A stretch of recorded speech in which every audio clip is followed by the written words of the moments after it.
Hey guys, welcome back to the channel. This is Chris. I hope you're doing good. Recently, I posted a review between the newer Fujinon 16-50 comparing it to the older 18-55. Go check it up here if you haven't done so yet. After posting that video, many of you asked me if I could throw in the mix and compare it to the Sigma 18-50.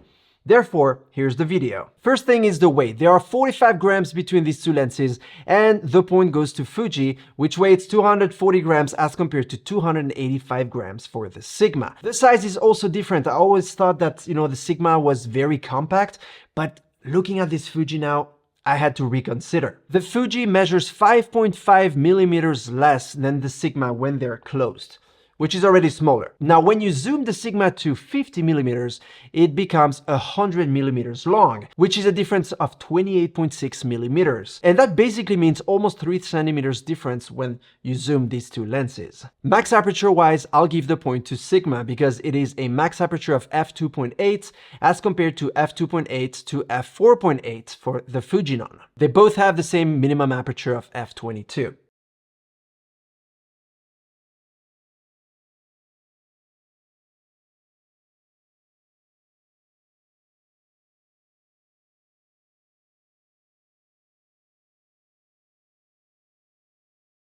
The widest focal length for these two lenses is 16mm for Fuji, 18 for Sigma. Therefore, Fuji gets the point. In terms of minimum focusing distance, I call it a tie. When we're shooting wide at 16 and at 18mm, Sigma can get as close as 12.1 centimeters as compared to 24 for Fuji, which is half the distance. Now, when you zoom these two lenses at 50, Fuji stays at 24, wherein Sigma becomes 30 centimeters minimum focusing distance. Weather sealing wise, Fuji gets the point because it is fully weather sealed. Sigma has a weather sealing gasket at the lens mount, but no internal sealing points. So if you're going to be using this for humid and or dusty environments, I would rather consider getting the Fuji. The build quality, like always, I would give the point to Fuji because they build their lenses like tanks. They're made of metal, wherein Sigma has a lot of rubber and a lot of plastic. This Fuji lens was manufactured in the Philippines, and this Sigma lens was manufactured in Japan. Let's now talk about the price. That is a big difference. Fuji comes at around $700, wherein Sigma proposes this lens for about $500 or less. That is a difference of $200 at least, which is something to consider. If you're on a budget, or simply if you want to spend those $200 on something else, then you should get the Sigma, which gives you a better deal. In terms of focusing, and this is a lot my personal opinion, okay? That's what I felt taking a lot of shots with both these lenses.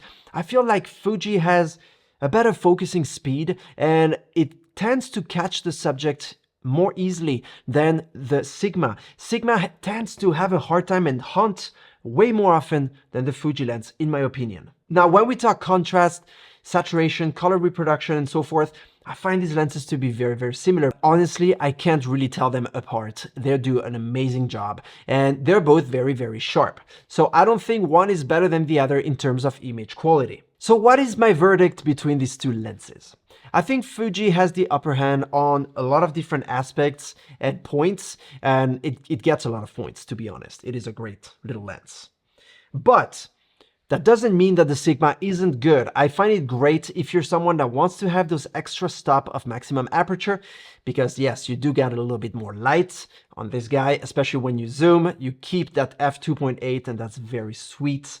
It is great also if you want to get real close to your subject and be able to take close-up shots.